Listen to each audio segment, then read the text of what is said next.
Innal hamdalillah nahmaduhu wa nasta'inuhu wa nastaghfiruhu wa natubu ilaihi wa na'udzu billahi min syururi anfusina wa min sayyiati a'malina. May yahdihillahu fala mudilla lahu wa may yudlil fala hadiyalah. Wa asyhadu an la ilaha illallah wahdahu la syarikalah wa asyhadu anna Muhammadan abduhu wa rasuluhu la nabiyya ba'dah.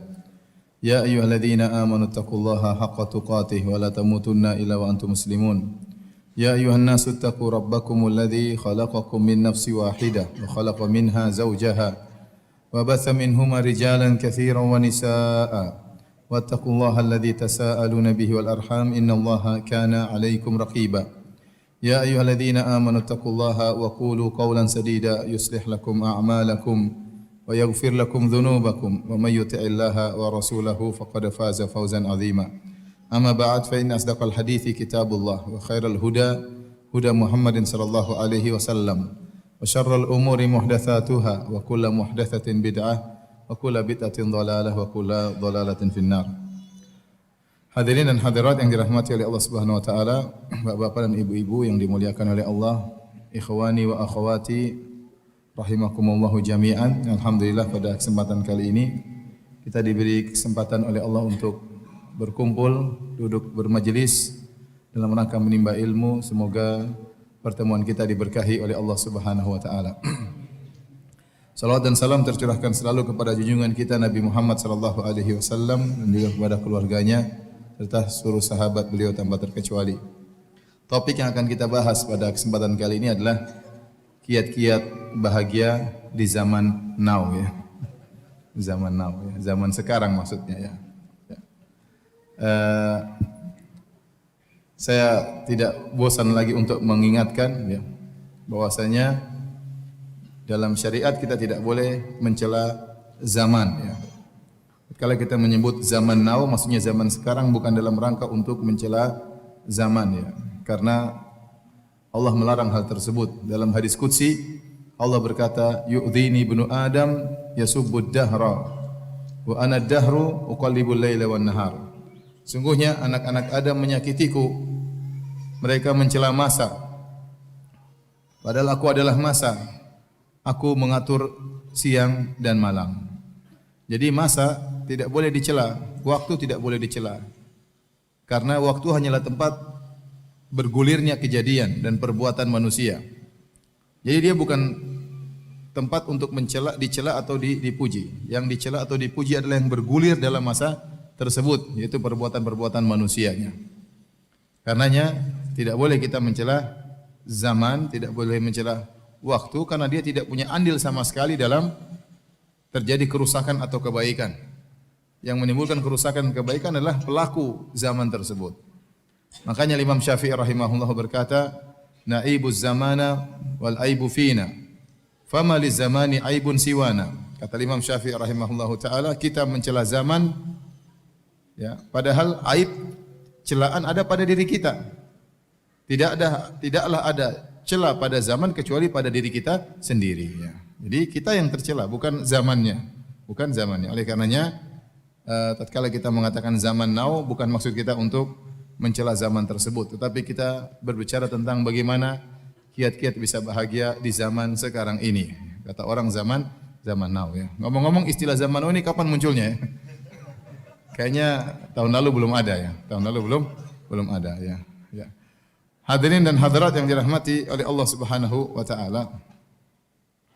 Kebahagiaan adalah cita-cita semua orang. Semua orang ingin bahagia. Ya. Dan dia merupakan topik pembahasan semua orang. Ya. Siapapun kedudukan dia, siapapun orangnya, dimanapun dia berada, semua mencari hal ini, mencari kebahagiaan. Dan terlalu banyak teori yang disampaikan oleh manusia ya. Masing-masing punya teori untuk meraih kebahagiaan. Di antara mereka ada yang memandang bahwasanya bahagia adalah dengan harta yang banyak. Maka dia pun menghabiskan waktu dan umurnya untuk mengumpulkan harta. Karena menurut dia orang yang bahagia adalah orang yang memiliki harta. Kalau punya harta bisa apa saja maka dia akan bahagia. Namun kenyataannya tidak semua orang kaya bahagia. Terdapati ada orang kaya bunuh diri ya. Ada orang kaya stres, ada orang kaya bahkan saking kayanya mungkin gila. Ya, oleh karenanya ternyata orang kaya tidak harus bahagia. Ternyata kebahagiaan tidak berbanding lurus dengan kekayaan. Seandainya kebahagiaan berbanding lurus dengan kekayaan, maka semakin kaya semakin bahagia. Namun kenyataannya tidak demikian. Ya. Kalau kekayaan merupakan lambang kebahagiaan, maka harusnya Qarun adalah orang yang paling bahagia. Sebagian orang memandang bahwasanya kebahagiaan adalah dengan jabatan, maka dia menghabiskan waktu dan umurnya, bahkan menghabiskan uangnya untuk meraih jabatan. Semakin dia meraih jabatan tinggi, dia merasa dia berada di puncak kebahagiaan. Menurut dia, kebahagiaan berbanding lurus dengan jabatan. Kenyataannya, apakah semua orang pejabat tinggi bahagia? Jawabannya tidak. Jawabannya tidak. Terkadang kita melihat sebagian orang, mungkin dia pejabat yang tinggi, apakah dia gubernur, apakah dia panglima, apakah dia presiden, apakah dia raja. Terkadang sebagian mereka kita lihat wajah mereka tersenyum, tapi di balik senyuman tersebut kita tahu betapa hal berat yang dia pikul. Ya. Terkadang seorang menyangka dengan menjadi pejabat dia akan bahagia, ternyata ketika dia menjadi pejabat, ya, dia dimaki-maki orang, dicela-cela orang. Ya. Terkadang orang merasa paling bahagia kalau dia bisa perintah orang, orang tunduk sama dia, takut sama dia, berarti dia yang paling bahagia. Ternyata bisa jadi yang disuruh lebih bahagia daripada yang menyuruh. Ya. Bisa jadi supir lebih bahagia daripada majikan. Ya, majikannya pening, banyak urusan perusahaan, urusan ini. Supirnya santai-santai, senyum-senyum, ketawa ke TV ya. Ternyata kebahagiaan juga bukan pada jabatan. Benar, ini kenyataan. Terkadang saya lihat di foto atau di video atau di mana ya, seorang yang tokoh negara. Kelihatan sekali dia itu stres, kelihatan sekali. Ya, kelihatan, kasihan. Seandainya saya suruh jadi dia, saya nggak bakalan mau. Apa enaknya jadi orang seperti itu? Urusan banyak, dikejar-kejar orang, dimaki-maki orang, ada yang mencela, ada yang memuji. Ya. Ternyata kebahagiaan tidak mesti harus jadi pejabat. Ya, kalau yang paling bahagia, yang paling tinggi jabatannya, maka Fir'aun lah orang yang paling berbahagia karena dia adalah raja. Ya. Taib. Kalau sebagian orang mandang bahwasanya kebahagiaan adalah dengan ketenaran, popularitas, maka dia keluarkan semua dananya, waktu dia kerahkan untuk bisa populer. Ya, dia merasa itu yang paling membuat dia bahagia. Bahkan sebagian orang terkadang melakukan hal yang aneh-aneh supaya bisa populer. Ya. Mesti misalnya jalan mundur berkilo-kilo. Ya. Itu orang bahagia? Saya rasa enggak. Setengah mati jalan mundur, emang bahagia jalan mundur? Pakai spion kemudian jalan mundur, itu enggak bahagia seperti itu. Ya. Tapi dia merasa dengan ketenaran tersebut dia bisa meraih kebahagiaan. Dan banyak orang tenar tidak bahagia. Lihat, sebagian penyanyi terkenal di puncak-puncak ketenaran dia bunuh diri. Di puncak-puncak ketenaran dia bunuh diri. Ternyata ketenaran tidak menjamin kebahagiaan seseorang. Ya. Coba tanyakan kepada orang-orang terkenal. Enak mana mereka begitu turun dari bandara dikerubung oleh banyak orang. Dia mungkin ada kebanggaan, tapi akhirnya dia tidak bahagia. Ya. Tersibukkan dengan banyak orang mengurus urusannya. Banyak orang ingin tahu urusan dia, dikejar-kejar oleh wartawan. Ya. Apalagi kalau dikejar-kejar oleh penagih hutang. Dikejar-kejar oleh wartawan aja enggak enak. Emang enak? Enggak enak. Ya. Di mana-mana merasa ada yang perhatikan. Enggak enak. Apa itu bahagia? Ya. Tidak. Itu bukan kebahagiaan. Saya kenal ada seorang terkenal. Waktu dia untuk keluarganya paling cuma 5 menit pertama. Begitu masuk mall 5 menit pertama sama keluarga, setelah itu diserbu sama orang. Terus apa bahagia seperti itu? Anaknya dia tidak bisa dia perhatikan, istrinya tidak bisa dia perhatikan. 5 menit pertama saja, 10 menit pertama dia bahagia. Setelah itu dikerubung sama orang. Coba kalau sehari-hari seperti itu, apa enak? Enggak enak. Enggak enak. Baik, Ustaz, kalau begitu mau bahagia jangan jadi pejabat. Oh, enggak juga begitu. Ustaz, kalau mau bahagia miskin aja. Enggak juga begitu. Banyak orang miskin juga sengsara tidak bahagia. Maksud saya, kalau mau bahagia tidak syarat harus kaya, tidak syarat harus terkenal, tidak dipersyaratkan harus menjadi orang top, tidak dipersyaratkan harus menjadi pemimpin pejabat, tidak harus. Semua boleh bahagia. Si miskin boleh bahagia sebagaimana kaya boleh bahagia. Orang tidak ada yang kenal boleh bahagia sebagaimana orang terkenal boleh bahagia. Ya, anak buah boleh bahagia sebagaimana bosnya boleh boleh bahagia. Dengan syarat beriman kepada Allah Subhanahu wa taala. Dengan syarat ya tunduk kepada syariat Allah Subhanahu wa taala. Hadirin hadirat yang dirahmati oleh Allah Subhanahu wa taala. Kalau kita mau bicarakan tentang sebab-sebab kebahagiaan, ya, semuanya berbagai macam. Pertama ini, kedua ini, ketiga ini, keempat ini. Ada yang ulama menulis sampai 33 sebab kebahagiaan, ada yang lebih daripada itu. Semuanya kembali pada masalah iman. Semuanya kembali kepada masalah iman dan menjalankan syariat dengan benar. Dan menjalankan syariat dengan benar. Barang siapa yang beriman dengan iman yang benar, bertauhid dengan tauhid yang benar, menjalankan syariat yang benar, maka dia yang bahagia. Dia yang ini secara umum. Allah Subhanahu wa taala berfirman dalam Al-Qur'an, kata Allah Subhanahu wa taala, "Faman yuridillahu ay yahdiyahu yashrah sadrahu lil Islam, wa man yurid an yudhillahu yaj'al sadrahu dhayiqan harajan ka'annama yas'adu fis sama'. Kadzalika yaj'alullahu rijsa 'alal ladzina la yu'minun." Surat Al-An'am ayat 125. Surat Al-An'am ayat 125. Allah berfirman, barang siapa yang Allah ingin hidayah baginya, yashrah sadrahu lil Islam. Allah bukakan hatinya, lapangkan dadanya untuk Islam. Ya.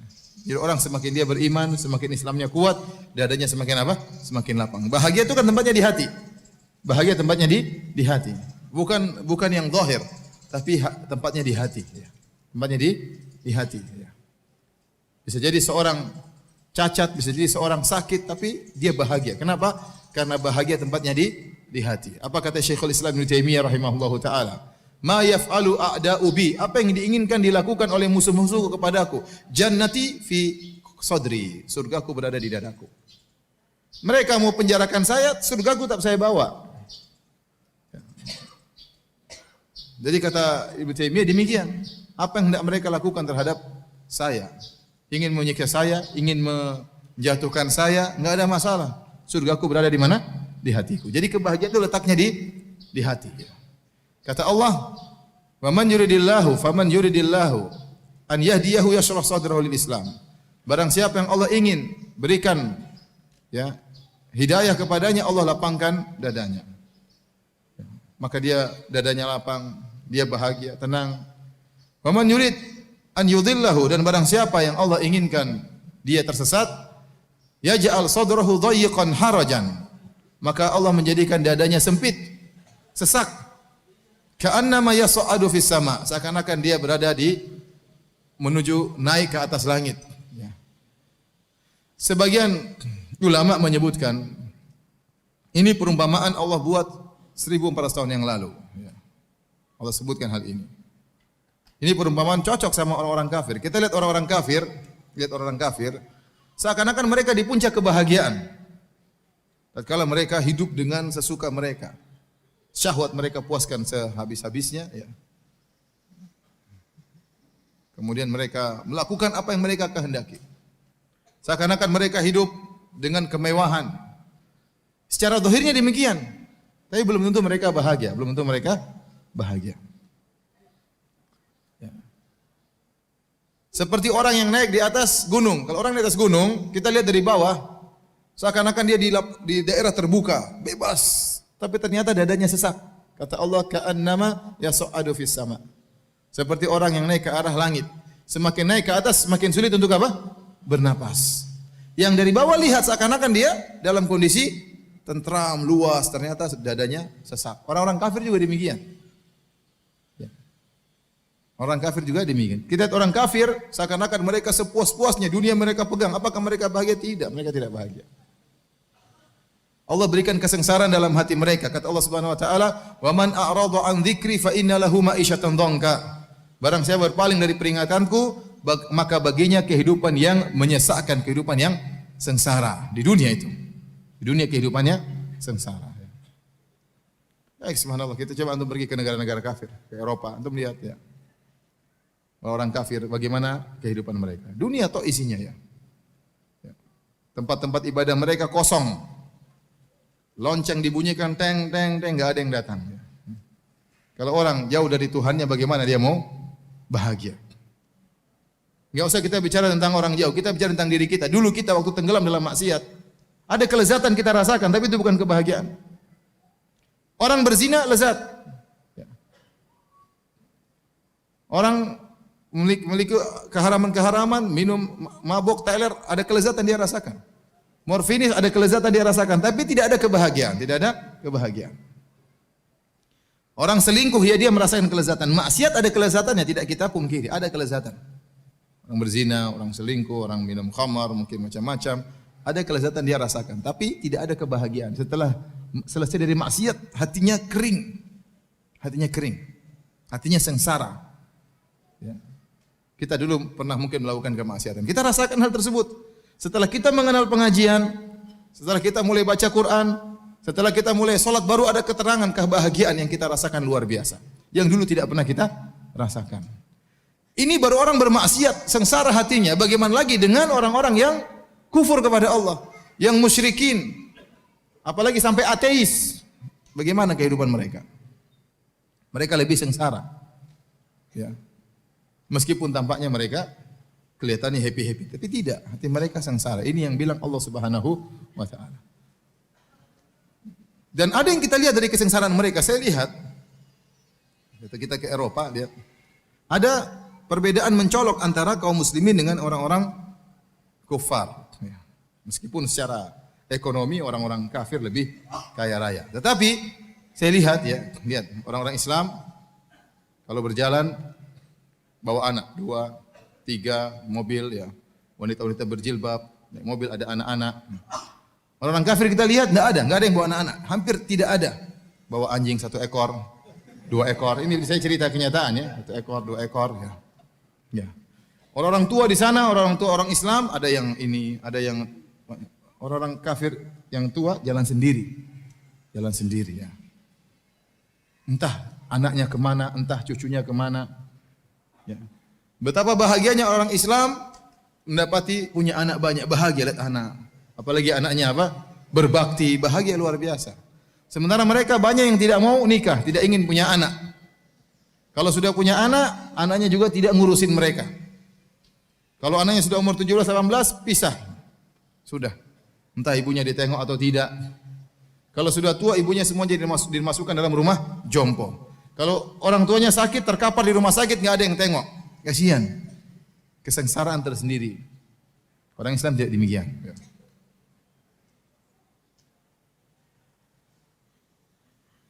Oleh karena para hadirin dan hadirat yang dirahmati Allah Subhanahu wa taala, orang Islam keluar tiap hari 5 waktu pergi ke masjid.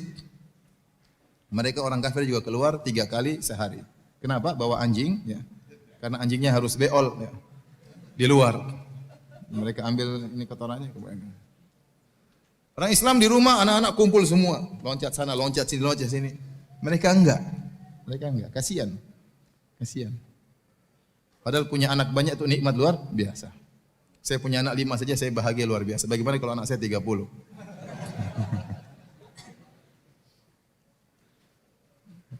Bagaimana orang tua kita lihat cucu-cucunya, bahagia atau tidak? Bahagia orang tua sampai tidak mau tinggal, maunya sama cucu-cucu. Kebahagiaan luar biasa. Ini orang tua sendirian, saya lihat kasihan banget. Sengsara itu, kesengsaraan. Bagaimana di akhir hayatnya hidup sendirian. Itu orang-orang non-muslim begitu. Ya. Jadi antum jangan terpedaya seakan-akan mereka hidup dalam kondisi mewah. Ente pergi ke sebagian negara, antum pergi ke sebagian negara yang coba antum enggak usah jauh-jauh, pergi ke Singapura. Bagaimana kehidupan mereka? Dunia terus tidak berhenti. Kenapa? Biaya hidup mahal. Orang punya rumah besar susah karena rumah mahal-mahal, rumahnya flat-flat kecil-kecil itu. Enak Indonesia rumah murah, luas, mahal, apalagi mau lebih luas tinggal di kampung, jangan tinggal Jakarta ya. Kota besar semakin mereka terpacu untuk mencari dunia. Pergi pagi pulang malam, pergi pagi pulang malam, pergi pagi pulang malam, rumah sempit. Akhirnya apa? Stres. Anak-anak kena macam-macam penyakit. Apa enak?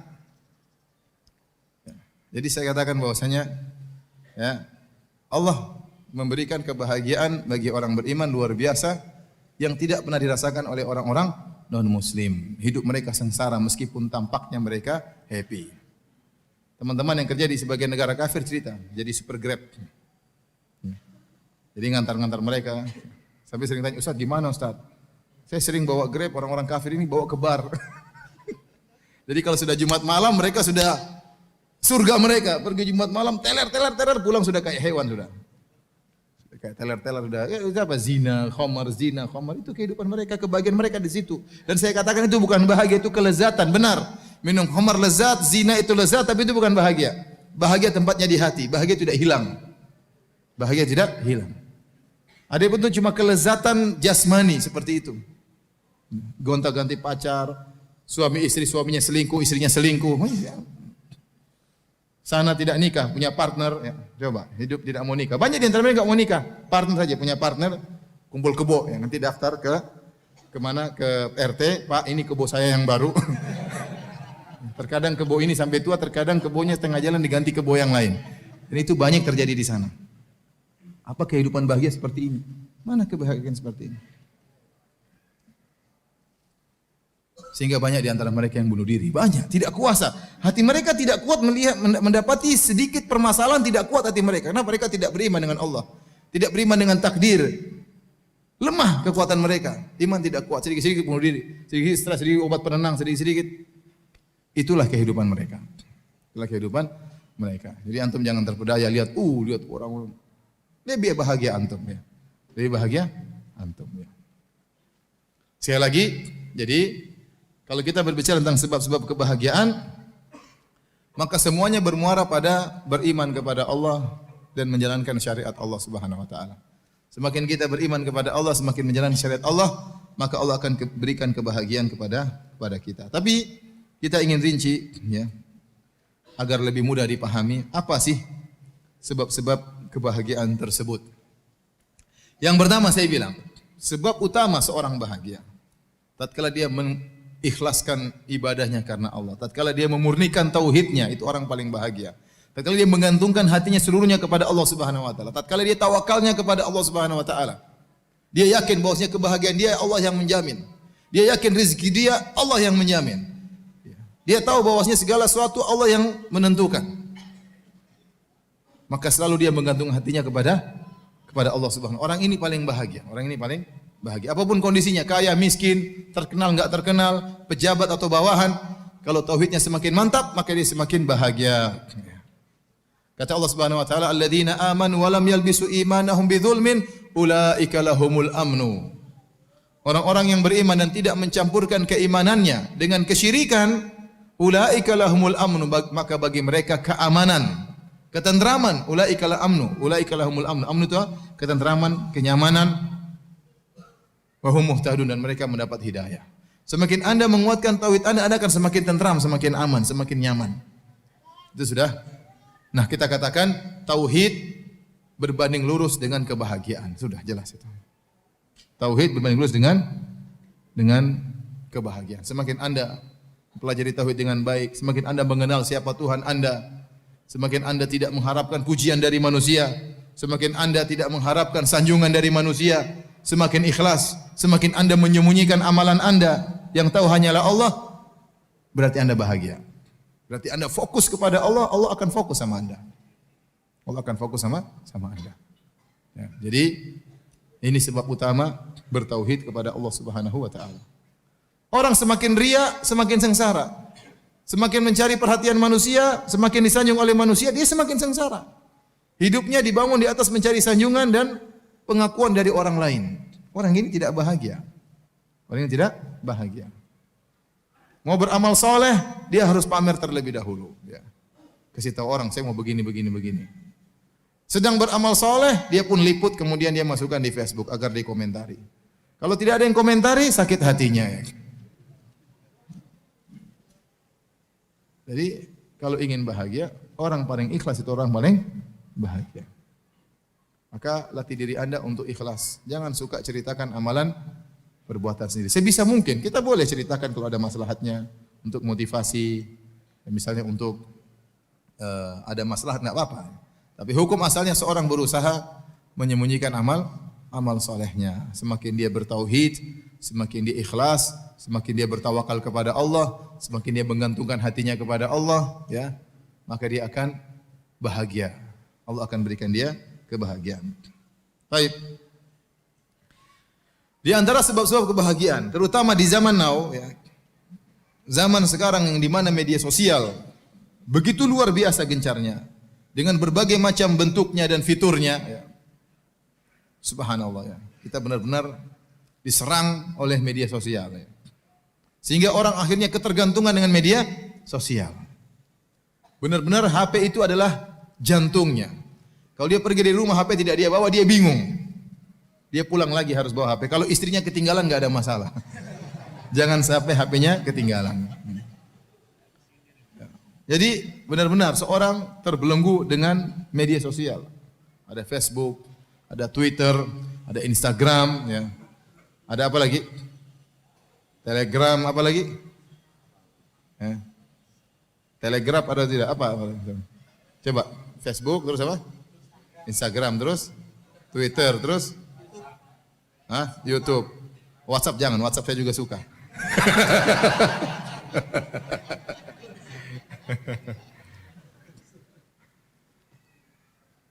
Dalam satu hadis Rasulullah SAW sebutkan, tatkala timbul fitnah, engkau melihat ya hawan muttaba'an, ya, syuhun muta'an, wa ijabu kullu ra'yin bi kullu syakhsin bi ra'yihi, kullu mar'in bi ra'yihi.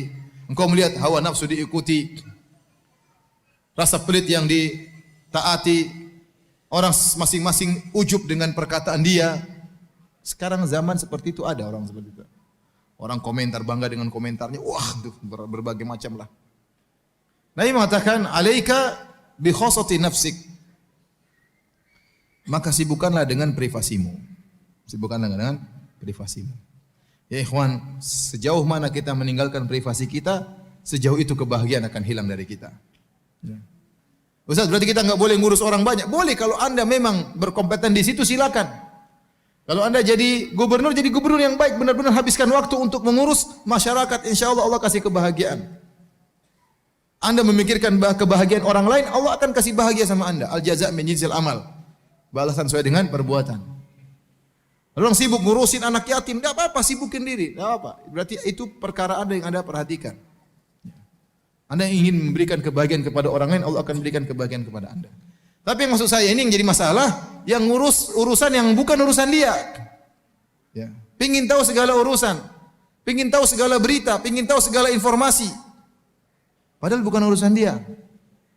Kata Nabi SAW, min husni islamil mar'i tarkuhu ma la ya'ni. Di antara keelokan, keindahan Islam seorang, meninggalkan yang bukan urusannya, yang bukan urusannya, yang bukan pekerjaannya, yang bukan tugasnya.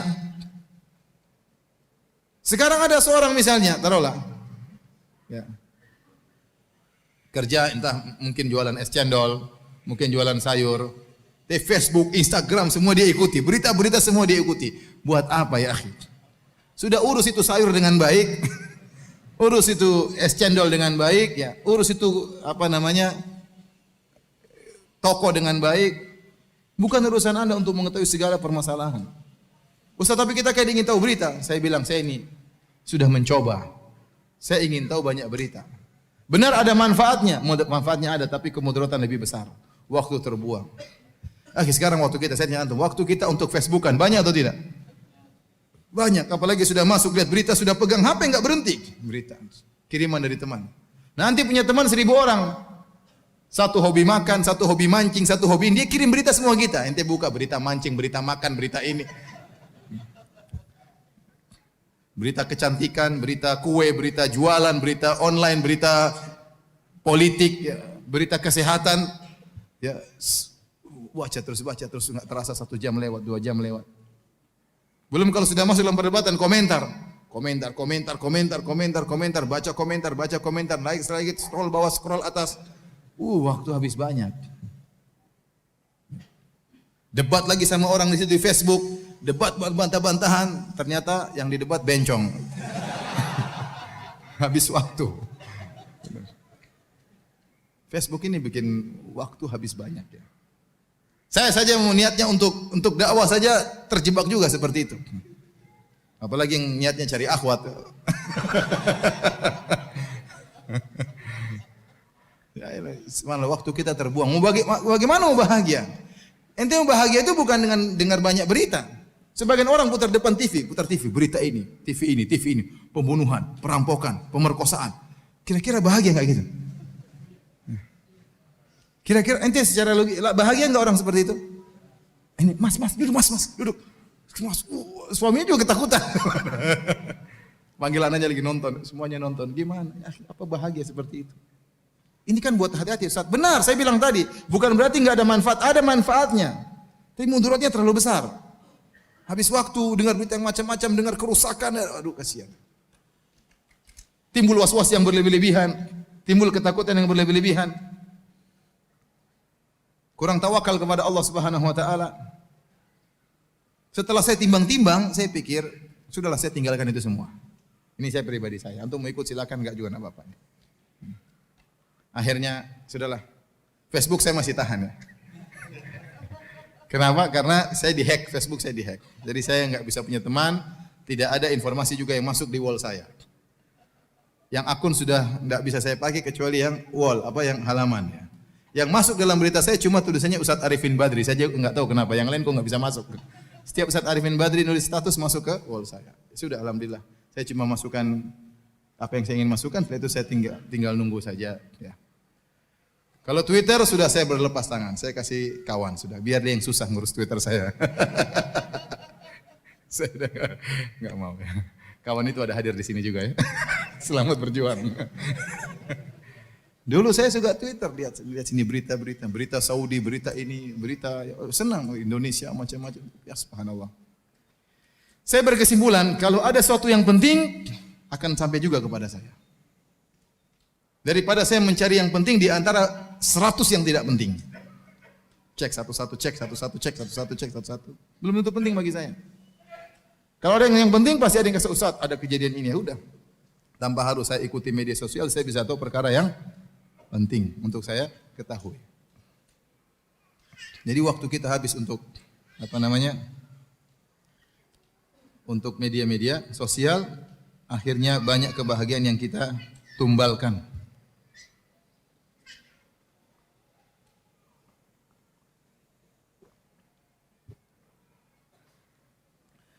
Jadi hadirin dan hadirat yang dirahmati oleh Subhanahu wa taala, waktu untuk Facebook banyak terbuang, untuk Twitter banyak terbuang, untuk WhatsApp juga banyak terbuang. Saya ingatkan kepada para ikhwan, jangan terlalu banyak grup dalam WhatsApp. Bahkan meskipun grup dakwah sampai 20 ngapain banyak-banyak. Cari grup dakwah yang penting yang bisa kita ambil manfaat. Bikin grup ini. Hanya tungtang. Mau bangun tidur meroja WhatsApp, tungtang sampai ngantuk. Bangun tidur belum lagi baca doa tidur sudah WhatsApp lagi, tungtang. Subhanallah, habis waktu. Nah, kalau Anda waktu sudah tersisa, sekarang orang punya grup 20, kira-kira sibuk atau tidak? Sibuk, luar biasa sibuk. Grup rumah sunnah. Grup apa lagi? Grup kajian 1, grup kajian 2, grup kajian 3, grup DKM 1, grup DKM 2. Grup poligami. Apalagi grup poligami. Komentar nggak bisa habis tapi nggak ada praktek, cuma karena kalau dia sudah praktek dia keluar left dari grup. Kalau dia sudah poligami left dari grup, dia punya masalah banyak di rumah. Tahu-tahu ke rumah lebih khusyuk, ke masjid lebih khusyuk, doa lebih mudah nangis. Oleh karena para hadirin Allah Subhanahu wa taala, Anda pun kalau sudah punya WhatsApp jangan banyak grup. Kenapa waktu Anda tersisa, habis waktu tersisa, akhirnya apa? Kapan membaca Quran? Kapan mau ngobrol sama istri? Istri WhatsAppan, kita WhatsAppan sendiri. Istri Facebookan, kita Facebookan sendiri. Kapan kita punya sama anak? Anak-anak datang, abi, sebentar. Kasihan anak-anak ya akhi. Kasihan. Kita udah kerja dari pagi sampai sore, pulang anak-anak nunggu, dia nggak bisa peluk-pelukan, dia bisa nggak pingin naik sama kita, dia pingin ngobrol sama kita. Dia butuh 5 menit untuk kita ngobrol, nggak ada waktu. Waktunya habis buat media sosial yang kurang bermanfaat. Belum lagi kemudaratan yang kita dapatkan di situ. Banyak aurat wanita yang kita lihat di media-media sosial tersebut. Yang kita nggak ingin pun kelihatan, apalagi yang pingin lihat. Terus bagaimana mau bahagia? Maka di antara wasiat Nabi sallallahu alaihi wasallam, "Alaika bi khosati nafsik." Sibuklah dengan privasimu. Sejauh mana kita sibuk dengan privasi kita, hal yang kalau Anda pedagang, sibuk dengan dagang, urusin dagang, serius. Kalau Anda politikus ya sudah, urus Anda jadi politikus yang baik. Enggak apa-apa, urus banyak, tapi benar jadi politikus karena itu memang pekerjaan Anda. Ya. Anda jadi tukang bekam, tukang pijat, serius. Jangan jadi herbal pakar politik, herbalis pakar politik. Setiap orang datang ngomong politik, sudah ente urusi herbal ente. Enggak usah ngomong masalah yang bukan bidang Anda. Akhirnya setiap orang sekarang wa ijabu kullu mar'in bi ra'yihi, kata Nabi, ada zaman di mana setiap orang akan bangga dengan pemikiran dia, dengan pendapat dia. Semua orang berkomentar, semua orang beranalisa. Kalau Anda mau ikuti analisa semua, Anda stres. Ini analisa bagus juga, ini bagus juga, ini kontradiktif dan sudahlah. Matikan TV, ya, kalau bisa HP dibuang, buang. Matikan semua media sosial, udah. Ente kerja serius, ada waktu baca Quran, ada waktu salat malam, ada waktu salat witir, ada waktu buat istri, ada waktu anak, bahagia ente. Anda bahagia. Anda bahagia. Dan ini saya tekankan ya. Karena ini sangat penting di zaman now sekarang ini ya. Zaman now. Media sosial ini merebut kebahagiaan banyak orang. Merebut kebahagiaan banyak orang. Anak semakin Anda kasih gadget, berarti Anda semakin menjauhkan sang anak dari Anda. Istri semakin sibuk dengan Facebook, semakin jauh dari Anda. Anda pun semakin sibuk terjauhkan dari keluarga. Sehingga tidak sempat untuk silaturahmi pada orang tua ya. Waktu semua habis untuk media sosial. Ya ikhwan, bukan berarti saya ngelarang, tidak. Ya, tapi hati-hati ya. Kalau bisa yang perlu-perlu saja, maka itu yang terbaik. Karena waktu kita akhirnya jadi tumbal. Saya kasihan lihat sebagian orang, apalagi yang kerja di Jakarta, berangkat dari Bekasi ba'da subuh. Tengah jalan, saya misalnya kerja, kemudian pulang sampai rumah terkadang jam 9. Tapi jam 9 masih aja main gadget. Ya, subhanallah. Udah berhenti nanti jam 9 tuh waktunya baca Quran ya, dan yang lainnya. Ketemu istri, ketemu anak-anak, ngobrol dengan anak, ngobrol dengan istri. Baik. Di antara sebab kebahagiaan di zaman now. Ya. Ciptakan surga di rumah, ciptakan surga di rumah. Karena kita waktu banyak di rumah. Saya sering sampaikan kebahagiaan hakiki seorang lelaki adalah kebahagiaan dengan istrinya. Allah mengatakan, dialah yang telah menciptakan manusia dari satu jiwa, kemudian Allah ciptakan istrinya, kata Allah liyaskuna ilaiha. Agar sang suami tentram dengan istrinya. Wa min ayatihi an khalaqalakum min anfusikum azwajan litaskunu ilaiha. Dan di antara tanda-tanda keagungan Allah, kebesaran Allah, Allah ciptakan istri-istri bagi kalian litaskunu ilaiha, agar kalian tentram dengan istri-istri kalian. Sehingga sebagian ulama mengambil faedah bahwasanya kebahagiaan inti seorang suami adalah dengan istrinya. Kapan seorang bisa bahagia dengan istrinya, itu lelaki yang bahagia. Bagaimana tahu dia bahagia dengan istrinya? Caranya begini, kalau dia pergi keluar rumah pingin pulang, itu berarti sudah benar. Pingin pulang, pingin ketemu istri, aduh saya pingin pulang, gelisah, pingin pulang. Berarti dia bahagia. Kenapa? Karena kebahagiaan sesungguhnya seorang suami itu di rumahnya. Berarti suami yang bahagia itu laki-laki yang bahagia. Tapi kalau seorang laki-laki tidak betah di rumah, pingin pergi terus, kemana mas? Aduh, itu berarti dia tidak bahagia. Tidak ada surga di rumahnya. Sebagian orang mencari kebahagiaan dengan teman-temannya, ketemu dengan temannya, ngobrol, ngopi sana pagi saya malam, main golf, main ini, main catur, main macam-macam. Dia tidak bahagia. Kalau dia tidak menemukan kebahagiaan di rumahnya, dia belum bahagia. Itu lelaki sengsara seperti itu. Percuma ente ketawa-ketiwi main golf, pulang diomelin istri. Apa enak? Atau ngomelin istri, apa enaknya seperti itu?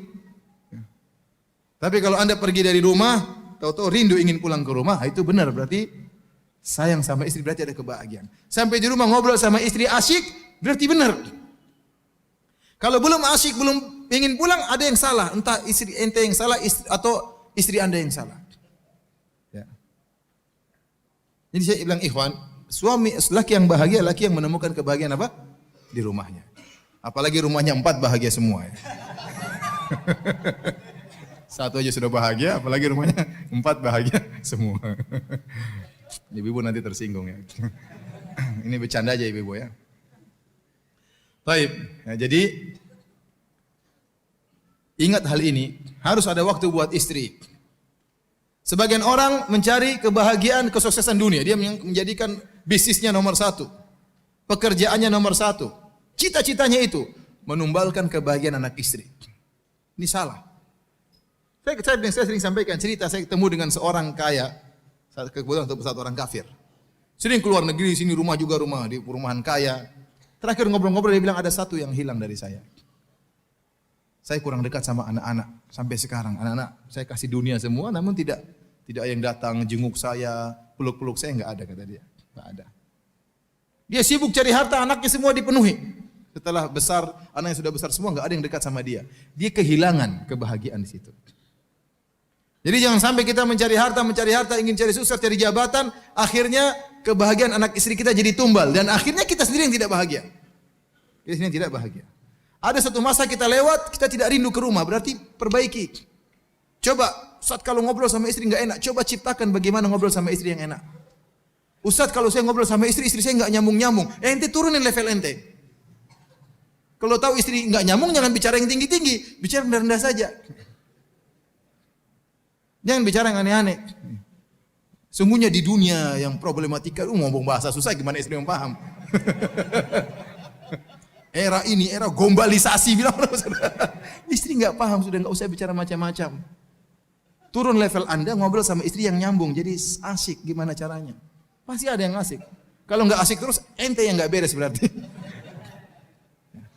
Ini ciptakan kebahagiaan di rumah. Ciptakan surga di rumah. Bagaimana kita senang ke rumah, bagaimana kita bahagia betah di rumah, ya. Betah di rumah. Kalau kita sudah betah di rumah, sudah senang di rumah, karena kata Nabi SAW, wal yasaka baituk wa kufa alaika lisanak. Kata Nabi, jadikan rumahmu jadi luas. Artinya apa? Betah di rumah. Terutama di zaman fitnah. Jaga lisan Anda, jangan terlalu ngurusin orang. Ngapain ngurusin orang? Kalau Anda suka ngurusin orang, Anda diurusin juga sama orang. Maka sibuk dengan privasi. Namun manusia itu suka ingin tahu urusan orang. Saya lagi telepon, tahu Ustaz tadi itu si fulan ya? Bukan. Terus mau tahu urusan saya, ngapain? Ada lagi baca apa sih baca? Ya, ente ngapain urusin saya? Baca sendiri sana. Ngapain baca urusan saya? Orang suka ingin tahu urusan orang lain. Suka komentar orang lain. Ini menghilangkan kebahagiaan seperti ini. Semakin privasi kita jadi tumbal, semakin kita kurang bahagia. Benar ini, ente coba. Jadi jangan ngurusin orang, privasi kita perbaiki. Privasi kita perbaiki. Jangan suka komentar hal yang tidak bermanfaat. Apa kata Nabi, min husni islamil mar'i tarkuhu ma la ya'ni. Di antara keelokan Islam seorang meninggalkan yang bukan urusannya. Enggak usah. Tahan mulut, jangan suka komentar. Lewat satu jalan, lihat rumah warna ungu, komentar. Ini orang kok rumah warna ungu sih? Ya, apa urusan ente? Ente sana rumah belum lunasi utang rumah ente. Ini ngurusin rumah orang warna ungu, warna biru. Terserah dia mau warna-warni, terserah dia. Ini kok rumah bangunannya jelek sekali. Ya, sudah ente buat. Ikut berita artis, ikutin terus. Si artis ini dicerai sama suaminya. Kemudian ketahuan katanya suami selingkuh. Katanya suami punya istri kedua. Kemudian istrinya, ente ngapain ikuti berita artis? Akhirnya masuk ke persidangan. Ngapain ente ikuti berita artis itu? Kecuali kalau memang ente mau nikahi sang artis, ya silakan. Ya sudah, ente ikuti sampai dia benar-benar jadi janda, ente maju. Ya. Dia aja nggak suka sama ente ngikuti beritanya terus. Buang-buang waktu. Jadi banyak buang waktu kita terbuang. Jadi di antara sebab kebahagiaan, ciptakan kebahagiaan di rumah. Kalau belum bisa menemukan surga di rumah, duduk sama istri. Wahai sayangku, kita ada apa ini? Kenapa kita kok kayaknya tidak indah, tidak mesra kehidupan kita ini. Apa yang salah antara saya dengan anti? Bicarakan baik-baik. Mungkin dia bilang, Mas Ti kalau pulang nggak pernah ngobrol sama saya. Ya udah, saya ngobrol besok ya. Ngobrol, ya. Sudah diperbaiki. Dan perlu kita ngobrol sama istri supaya kita ada kebahagiaan di situ. Nabi aja ngobrol sama istrinya sebelum tidur. Anda juga kalau pulang ke rumah ngobrol sama istri meskipun 15 menit, meskipun 20 menit. Ya. Yang penting ngobrol sama istri. Tapi jangan lama-lama ya. Kalau sudah 45 menit, bunyikan wecker. Waktunya tidur. Waktunya tidur. Disitulah letak kebahagiaan. Baik. Di antara sebab-sebab kebahagiaan adalah melazimi zikir kepada Allah. Melazimi zikir kepada Allah. Kata Allah, alladzina amanu wa tatma'innu qulubuhum bi dzikrillah. Ala bi dzikrillahi tatma'innul qulub. Orang-orang yang beriman dan mereka Tenang hati-hati mereka dengan mengingat Allah. Ketahuilah dengan mengingat Allah, maka hati akan menjadi tenang. Saya katakan bahwasanya kebahagiaan letaknya di mana? Di hati. Kita enggak usah bicara teori kebahagiaan yang panjang lebar. Anda tiap hari baca Quran setengah juz aja, Anda bahagia. Enggak usah bicara teori begini, enggak. Ambil Quran, berdoa dengan Allah, baca. Dicicil, hari ini satu halaman, besok nanti sore nanti lagi tambah lagi satu lagi halaman, baca tafsirnya, baca terjemahannya, itu kebahagiaan. Itu kebahagiaan. Ada saatnya kita harus berdoa-doa dengan Allah agar Allah beri kebahagiaan kepada kita. Ya. Benar bahwasanya di antara kebahagiaan kata para ulama adalah mencari teman yang baik. Kata Nabi SAW, "Mathalu al-jalisi salih kahamil misik. Imma an yahdiyaka atau tabta' minhu." Ya. Seperti perumpamaan orang yang teman yang baik seperti penjual minyak wangi. Kalau dia kasih hadiah sama kamu atau kau beli dari dia, atau tajida minhu rihan thayyibah, atau kau mendapati bau yang harum dari dia. Teman yang soleh ini penting sebab kebahagiaan. Yang kalau kita berteman dengan dia, kita akan mengingat Allah Subhanahu wa taala, atau kita diingatkan oleh dia. Teman sama-sama pengajian, teman sama-sama proyek dakwah misalnya. Ini teman-teman kita jaga, ini teman-teman yang mendatangkan kebahagiaan. Teman-teman yang tidak berbicara tentang dunia. Kalau teman bicara dunia banyak. Tapi kita butuh teman yang bicara tentang apa? Akhirat. Bicara tentang akhirat. Ini, teman-teman ini perlu. Tetapi bukan berarti kita harus selalu sama dia. Ada harus waktu kita khususkan untuk berkhalwat antara kita dengan Allah, untuk zikir kepada Allah. Makanya Nabi SAW mengatakan di antara 7 golongan yang Allah naungi pada hari kiamat kelak, di antaranya kata Nabi SAW, rajulani tahabba fillah. 2 orang yang saling mencintai karena Allah. Ijtama'a alaihi wa tafarraqa alaihi. Mereka berdua bertemu karena Allah dan berpisah karena Allah. Di antara tafsiran berpisah karena Allah, yaitu mereka harus bersendiri agar konsentrasi beribadah kepada Allah masing-masing. Kalau ngobrol terus, kapan baca Quran, kapan salat malam, kapan salat duha, ngobrol terus kerjanya. Enggak. Kita ngobrol urusan ini, tapi terkadang kita harus berpisah. Kamu baca Quran, saya juga baca Quran. Kamu salat malam, saya juga salat malam. Jadi harus ada waktu kita berkhalwat dengan Allah Subhanahu wa taala. Di antaranya salat malam, itu kebahagiaan. Allah mengatakan, ya ayyuhal muzammil qumil laila illa qalil. Wahai Muhammad, bangunlah di malam hari. Kata sebagian ulama, ini adalah ayat ini, surat Al-Muzammil adalah Zadud Da'iyah. Isinya adalah tentang bekal bagi seorang da'i. Apalagi Rasulullah SAW di siang hari akan berhadapan dengan berbagai macam permasalahan. Malamnya harus charger iman. Caranya salat malam. Antum pun demikian, dalam kehidupan kita banyak permasalahan. Permasalahan dunia, permasalahan ini. Permasalahan rumah tangga, permasalahan dakwah. Maka malam hari ente charger. Berkhalwat dengan Allah, salat malam. Itu adalah kebahagiaan yang terindah. Tatkala Allah Subhanahu wa taala turun di sepertiga malam yang terakhir kemudian mencari hambanya.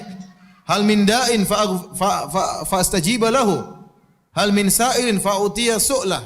Hal min mustaghfirin fa'aghfirlah. Kata Allah, apakah ada hambaku yang bangun malam berdoa akan aku kabulkan doanya? Apakah ada hambaku yang meminta akan aku kabulkan permintaannya? Apakah ada hambaku yang beristighfar akan aku ampuni dosa-dosanya? Allah cari hamba-hambanya. Saatnya Anda bangun malam berkhalwat dengan Allah Subhanahu wa taala. Yakinlah bahwasanya dengan mengingat Allah, Allah akan kasih kebahagiaan. Saya tanya sama teman, kebahagiaan antum di tangan siapa? Di tangan Allah Subhanahu wa taala. Allah mau kasih bahagia, tinggal kasih bahagia. Kun fayakun. Allah mau cabut, tinggal Allah cabut, gampang. Allah mau cabut, tinggal gampang bagi Allah Subhanahu wa taala. Nah, kalau Anda tahu bahwasanya kebahagiaan di tangan Allah, maka jangan cari kepada selain Allah, carilah kepada Allah. Caranya gimana tadi? Berkhalwat dengan Allah. Salat malam, baca Quran. Mojok di ujung baca Quran. HP matikan, jangan kita Quran diberhentikan gara-gara telepon. Ya kecuali dari istri, enggak apa-apa kita telepon. Iya sayang. Abi lagi baca Quran ya. Abi sok ria, iya Abi lagi ria udah terlalu. Jadi matikan HP, baca Quran. Harus ada waktu untuk kita berdoa dengan Allah. Disitulah kebahagiaan. Apalagi kalau kita sedang dilanda permasalahan.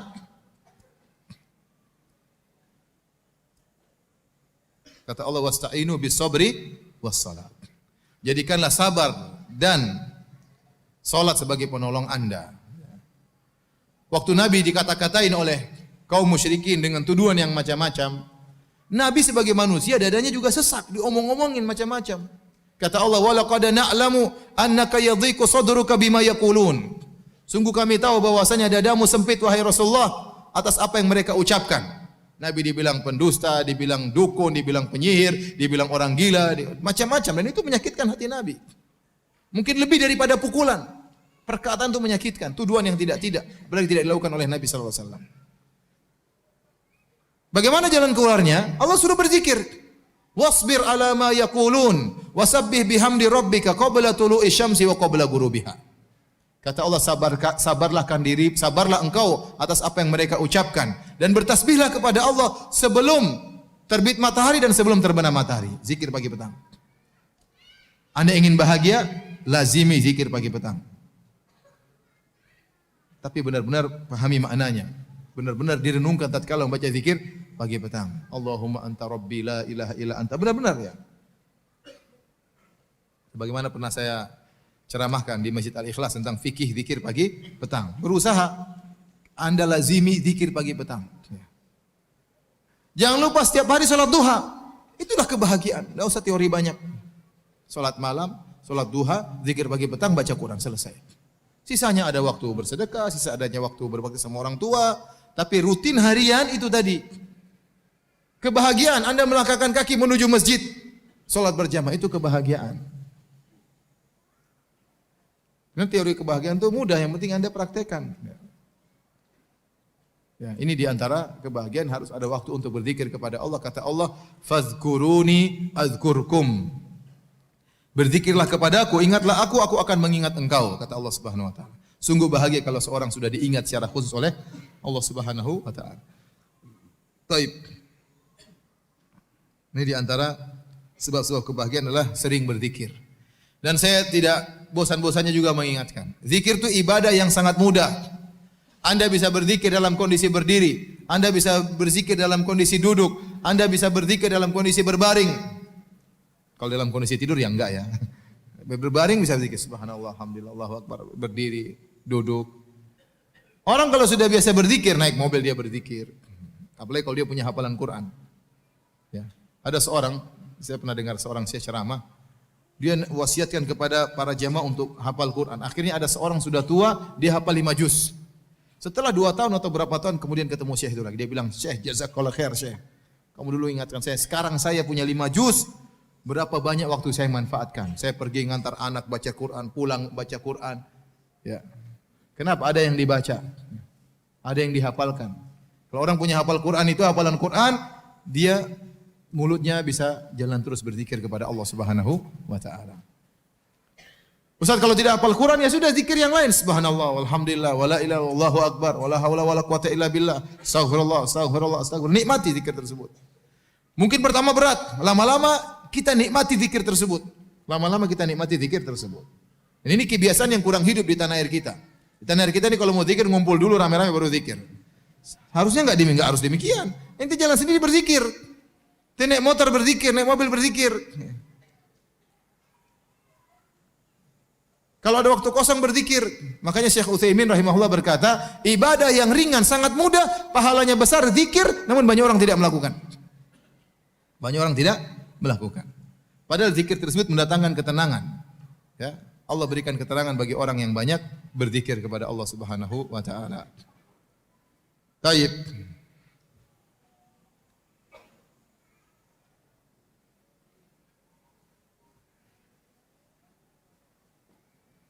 Di antara sebab-sebab kebahagiaan adalah qanaah. Qanaah, ridho dengan pemberian Allah Subhanahu wa taala. Barang siapa yang qanaah, maka dia bahagia. Kanz, qanaah itu adalah harta yang luar biasa. Barang siapa yang memilikinya, maka dia pasti bahagia. Maka dia pasti bahagia. Bagaimana caranya? Sering melihat ke bawah. Kata Nabi sallallahu alaihi wasallam, "Unzuru ila man asfala minkum wa la tanzuru ila man fawqakum fa innahu ajdaru alla tazdaru nikmatallahi alaikum." Kata Nabi sallallahu alaihi wasallam, lihatlah ke bawah, jangan lihat ke atas. Kalau masalah dunia, lihat ke bawah. Maka itu akan membuatmu tidak meremehkan nikmat Allah yang Allah berikan kepada engkau. Anda qanaah, ajari istri buat qanaah, ajari anak buat qanaah. Anak-anak diajak tuh, lihat orang-orang anak-anak yang kerja, yang tinggal di bawah kolong jembatan, yang rumahnya kecil-kecil, tunjukin biar anak-anak itu tahu bersyukur kepada Allah. Istri pun demikian, ajak ke rumah teman-teman yang mungkin rumahnya agak peot-peot, yang mungkin kotor-kotor, biar istri itu bersyukur udah punya rumah bagus. Tapi kalau Anda bawa istri Anda ke rumah orang kaya, Anda yang sengsara nanti. Kenalan istri orang kaya, bawa tas harganya 600 juta.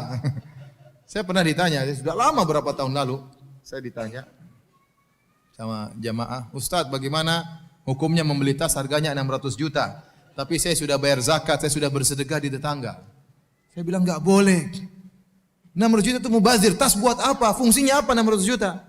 Apakah bisa jadi bagasi nyimpan mobil itu tas? Ternyata cuma kecil nyimpan, terus apa fungsinya 600 juta? Tidak sesuai dengan harganya. Tidak sesuai dengan harganya. Subhanallah, ternyata memang ada tas yang mahal. Waktu saya kemarin ke Paris, lihat jam 350 juta, ini jam 350 juta. Ini jam buat apa ini, subhanallah. Ternyata ada tas harganya 1,5 miliar. Itu pun orang rebutan, terkadang ngantri nggak ada barangnya, subhanallah. Nah, kalau istri Anda bergaul sama ibu-ibu hembring, apa hembring ya? Ibu-ibu globalisasi begitu, globalisasi ya. Anda yang tersisa nanti. Anda yang tersiksa. Mas, itu ibu itu bagus sekali. Aduh, sudah kena virus orang kaya. Bilang aja, sayang, suamimu itu miskin, tidak seperti mereka. Kalau ente mau bahagia, suruh bergaul sama orang miskin, ente bahagia. Istri pulang bersyukur terus, Mas, kamu sayang sekali sama saya, kamu baik. Padahal kita beli barang murahan. Ya.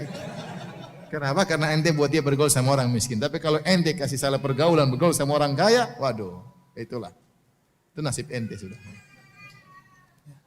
Jadi kalau mau bahagia lihat ke bawah, jangan lihat ke atas. Dan saya ingatkan kepada ibu-ibu, ibu-ibu itu kunci qanaah di keluarga. Bapak-bapak sih tidak terlalu sih begitu ya. Ada bapak yang tamak ada, tapi qanaah itu kuncinya di istri. Saya ingatkan kepada ibu-ibu, kalau ibu-ibu qanaah, maka insya Allah bapak juga qanaah. Saya baru kemarin ketemu dengan seorang polisi, Kapolsek apa ini. Aduh Ustaz, istri saya main ke rumah tetangga baru beli kulkas baru, pulang-pulang sayang beli kulkas baru. Aduh kata saya. Kenapa? Karena gaul sama itu tetangga, lihat ada baru mobil baru, pingin juga yang baru. Kalau istri nggak qanaah, suami yang setengah mati. Akhirnya dia terpacu untuk mencari dunia, nggak pernah berhenti. Kenapa? Karena nggak qanaah. Nggak qanaah. Sayang, saya nggak punya uang sayang. Sudahlah mas, utang aja mas. Tawakal sama Allah, insya Allah bisa dibayar. Insya Allah bisa mas, insya Allah bisa ya. Akhirnya udah utang lagi. Ya. Jadi saya katakan kepada ibu-ibu, kunci qanaah ada pada ibu-ibu. Kalau ibu-ibu qanaah, suaminya insya Allah nurut. Kapan kita qanaah kita bahagia, kapan kita tidak qanaah kita sengsara. Waktu terbuang-buang. Allah mengatakan alhaakumut takatsur hatta zurtumul maqabir. Sungguhnya sifat memperbanyak itu telah membuat kalian lalai. Allah tidak berbicara orang miskin kerja karena kesuap nasi membuat dia lalai, tidak. Allah berbicara tentang yang berlomba-lomba banyak-banyakan. Maksudnya apa? Sebenarnya dia sudah cukup. Sebenarnya tidak perlu, tapi karena ingin banyak-banyakan, banyak aset, banyak ini, banyak mobil, banyak rumah, banyak, akhirnya waktunya habis. Ya, untuk bangun satu rumah saja perlu waktu lama. Setahun mungkin bangun rumah satu. Belum ngontrolnya, belum ini, belum gambarnya. Itu waktu semua kalau tidak perlu, rumah ini tidak perlu. Coba kalau kita gunakan baca Quran, ikut pengajian, betapa banyak tabungan kita di akhirat. Kecuali kalau Anda perlu rumah baru, nggak ada masalah. Kalau Anda nggak perlu, ngapain? Hanya memperbanyak aset. Ngabisin waktu. Akan memperberat hisab Anda pada hari kiamat kelak. Jadi lihat ke bawah. Terutama antum orang-orang Bekasi, kan tidak semua kaya. Kalau kita bicara di orang kaya, mungkin ya orang-orang yang hidupnya tengah ke bawah harus sering lihat ke bawah lagi ya. Lihat sering ke bawah. Jadi agar kita bersyukur kepada Allah. Kalau masalah dunia Allah suruh lihat ke bawah. Masalah akhirat Allah suruh lihat ke atas, semangat terus. Semangat terus. Dunia lihat ke bawah. Kapan kita lihat ke bawah, kita qanaah maka kita akan bahagia. Maka sekali-sekali ajak keluarga, ya misalnya tidur di rumah saudara yang susah, paksa, biar dia tahu bagaimana hidup susah itu kayak apa. Ya sekali-sekali kita bawa ke hotel, sekali-sekali kita bawa ke rumah yang susah. Anak-anak pun demikian, terkadang harus susah. Ajarin bahwasanya tidak semua dalam kondisi enak, terkadang susah. Jadi mereka terbiasa untuk qanaah. Ya. Apa kata Imam Syafi'i rahimahullahu taala? "Idza ma kunta dza qalbin qanu'in fa anta wa malikud dunya sawa'u." Kalau kau memiliki hati yang qanaah, sungguhnya kau dan raja sama saja. Sudah, raja itu dia mau apa? Dia mau puas. Sehingga dia bangun ini, bangun anu, nguasai ini, nguasai anu, punya macam-macam supaya dia puas. Lah Anda kalau sudah puas meskipun tidak punya apa-apa, Anda sudah bahagia sebagaimana kebahagiaan yang dikejar oleh sang raja. Ini perkataan Imam Syafi'i luar biasa. Idza ma kunta qalbin qanu'in, idza ma kunta dza qalbin qanu'in fa anta wa malikud dunya sawa'u. Kalau kau memiliki hati yang qanaah, sungguhnya kau dan raja sama saja. Ini bait saya pertama kali dengar, isinya dari seorang teman saya orang Cina. Jadi dekat satu asrama dengan saya di Universitas Islam Madinah. Orang Cina ketemu selalu senyum, salat ke masjid, pulang lagi, senyum, teman-temannya datang dia masakin semuanya. Saya bilang, "Ahmad, ente senyum-senyum terus, Masya Allah. Kenapa? Apa rahasianya?" Kata dia, qala Syafi'i, pakai Cina, yang Cina-Cinanya. Imam Syafi'i berkata, kalau kau qanaah maka kau sama dengan raja. Masya Allah. Pelajaran berharga ya. Ternyata itulah kunci sebab rahasia kenapa dia tersenyum selalu, bahagia selalu, berseri-seri selalu. Kenapa ada sifat qanaah? Kalau kita tamak, kita sengsara. Orang yang paling sengsara orang yang paling tamak. Antum kira orang kaya itu bahagia, terkadang mereka tamak, sudah punya hotel, sudah punya perusahaan, enggak terus hati berpacu, enggak pernah selesai. Kalau diberi kata Nabi sallallahu alaihi wasallam, "Lau kana li bani Adam wadiyani min dhahab labtagha salisan." Kalau anak Adam diberikan 2 lembah emas, dia cari lembah yang ketiga. Sebagian orang kaya seperti itu. Tidak ada titik klimaks yang enggak ada. Ya, tidak ada. Terus mencari. Tidak terasa waktunya habis, terusnya apa? Sudah umur 80 tahun, waktunya santai, terus kerja. Sebentar lagi tewas, terus kerja. Sampai tewas akhirnya. Yang dia rasakan cuma sedikit. Ngumpulin rumah banyak yang dia makan cuma sama dengan ente, 1 piring. Apa bedanya dia sama ente? Perutnya mungkin lebih besar perut ente daripada dia. Ya. Dia makan sedikit selesai, takut ini ente makan banyak-banyak. Ente lebih bahagia makan lebih banyak daripada dia.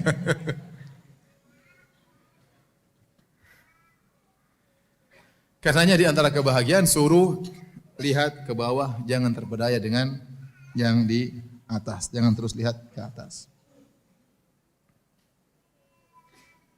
Kemudian di antara sebab kebahagiaan, perbanyak istighfar, bertobat kepada Allah.